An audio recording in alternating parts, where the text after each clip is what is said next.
أهلية المحكمة وعدم دستورية محاكمة النائب الأول الموقوف بحجة أن مواد 103 104 من الدستور الانتقالي القومي لجنوب السودان لا يسمح بذلك، ولكن هيئة الادعاء رفض ذلك الأمر وأشار أن رغم دمج اتفاقية السلام في الدستور الانتقالي إلا أن المواد 103 لم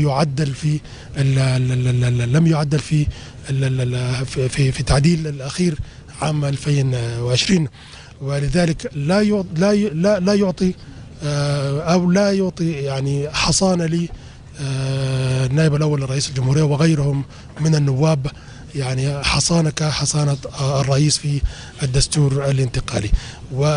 يعني جلسة يوم أمس كان بالأساس لتقديم الرد المكتوب من قبل هيئة الادعاء، وبالفعل المحكمة تسلمت الرد المكتوب من قبل هيئة الادعاء، وطلب أن يعطى مهلة لليوم لكي يتم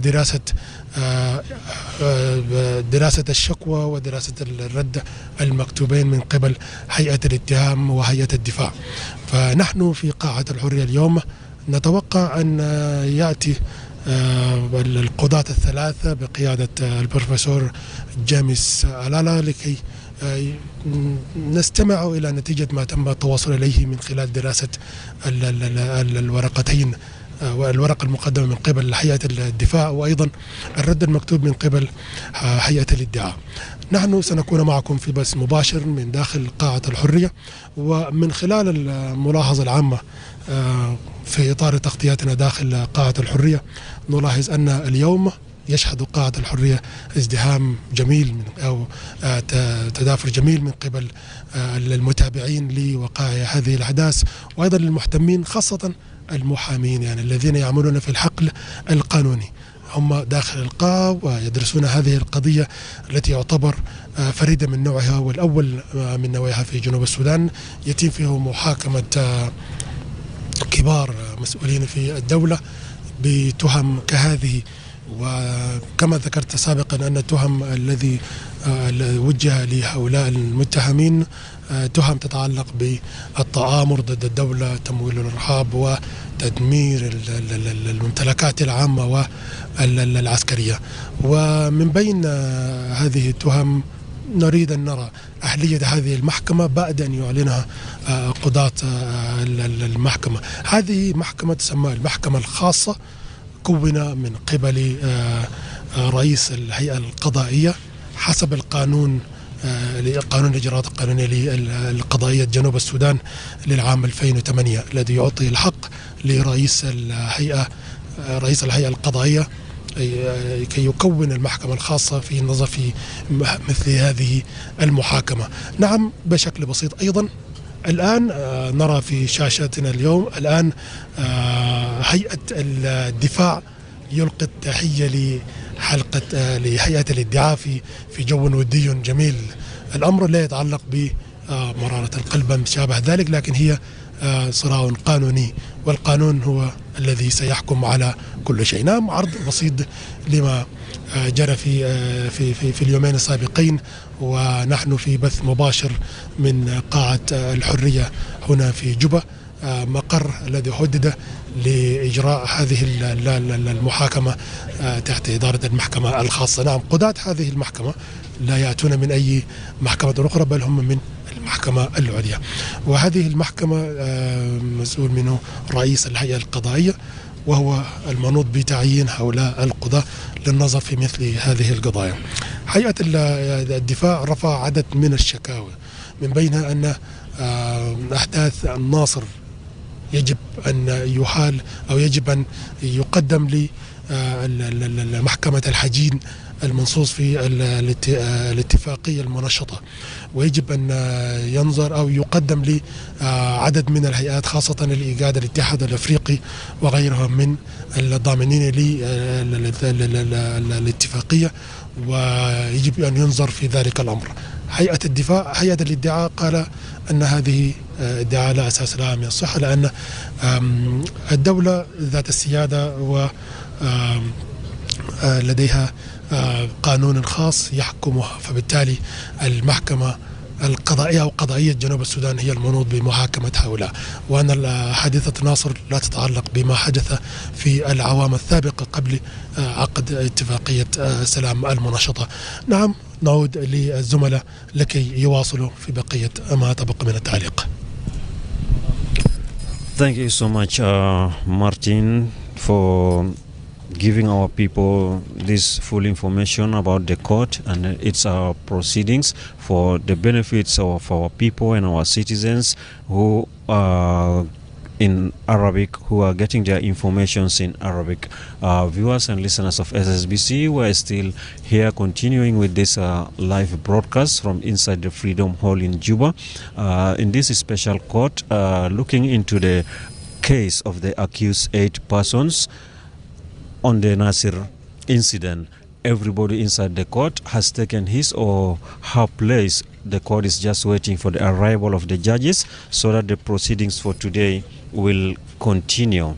And as the presiding judge said yesterday, that this court is open to the public and to the media as well. That is why in today's attendance, the number of the public or the people have really increased from yesterday. And the other thing also to bring to the attention of the viewers and listeners of SSBC, that the media houses, the other media houses are also today in the room. Today is not only SSBC who is covering this special court or the proceedings of this court, but other media houses have also been allowed to cover the court, as the presiding judge announced yesterday. As I said, there are 8 accused persons, and the lead accused is Port Kang Chol, the suspended Minister of Petroleum, plus 8 others. A bit of background on Port Kang Chol. Port Kang Chol is a South Sudanese national born in Nasir County, Upper Nile State. He is married. He completed his primary school in Dima refugee camp in Ethiopia and attended Kiba Secondary School in Ethiopia. Port Kang Chol was trained at Cavendish University in Kampala, Uganda, and graduated with a bachelor degree. Before joining the SPLM-IO, Port Kang was the executive director for Anne Itolia Nardo, the then Deputy Secretary General of the SPLM, in 2010 in the then Southern Sudan. Port Kang became the Director of Membership and Recruitment Affairs of the SPLM office. When the conflict broke out in 2013, Port Kang, along with some SPLM members, fled the country and later joined the SPLM-IO under the leadership of Dr. Riek Machar Teny, and was then appointed as the leader of the SPLM-IO Youth League. After the signing of the revitalized peace agreement in 2013, Port Kang Chol returned to Juba and was appointed as the Minister of Petroleum in the revitalized transitional government of national unity. In March 2025, Port Kang Chol was arrested in Juba for unspecified charges in the Nasir incident, and he is today seated at the courtroom along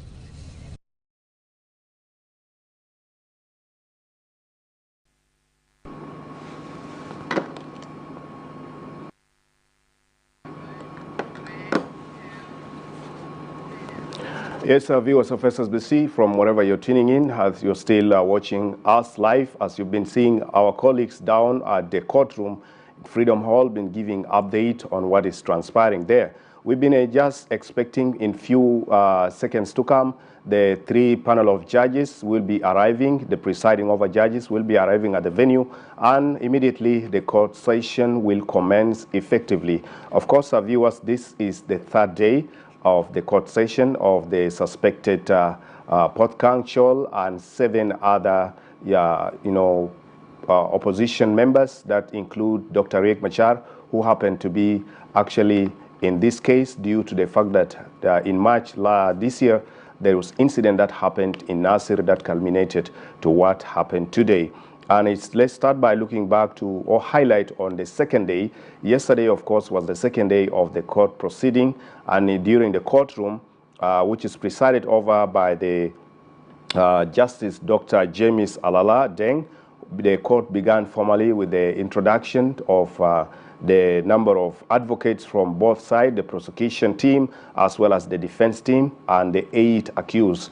And today, of course, with yesterday's move that was taken by the presiding over Judge Dr. James Alala, he had actually opened the court to public, because he said it is important for public to be part and parcel of this unique event. And you can see today from our viewers, as you've seen our reporters down at the courtroom, they have relayed to you, they have shown you how much the courtroom today is. It's very full. Freedom Hall is full. And that alone shows, this is what we call the partiality and the credibility that the government has been saying, that this court process will be credible to people of South Sudan. They will be hearing everything that is happening in the courtroom. And Ssbc, through our YouTube channel, that is Ssbc Official, we are also streaming live, and we are streaming live on all our radio stations as well as the TV station for those who are able to, access, get your phone, log into YouTube, Ssbc Official,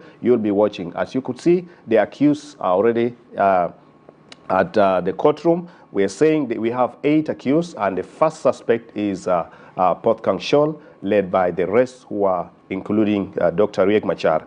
The courtroom, of course, we have 3 panel of presiding over judges, of which we are waiting for them. They will be coming shortly. We have 3 judges from the Supreme Court who are assigned to carry out this task.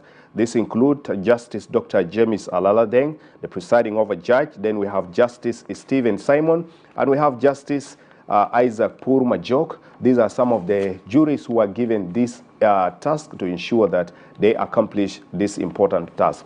And the other thing is, viewers, we have 4 consul generals in the Ministry of Justice and Constitutional Affairs who are members of the prosecution team. 4 consul generals who happen to be part and parcel of the courtroom. Then we have 7 advocates who are members of the prosecution panel, led by the prosecution panel. It will be led by Maulana or Advocate Deng Achwil Adija, who is also a member of Council of Generals in the Ministry of Justice and Constitutional Affairs. Then we have 2 investigators who are from the police. These are the people who actually carried out some of this investigation that led to some of the charges that we have been actually related to, or which were read previously by the Minister of Justice and Constitutional Affairs, among which including treason, murder, and terrorism, among others. These are some of the fact that due to the 2 investigators who carried out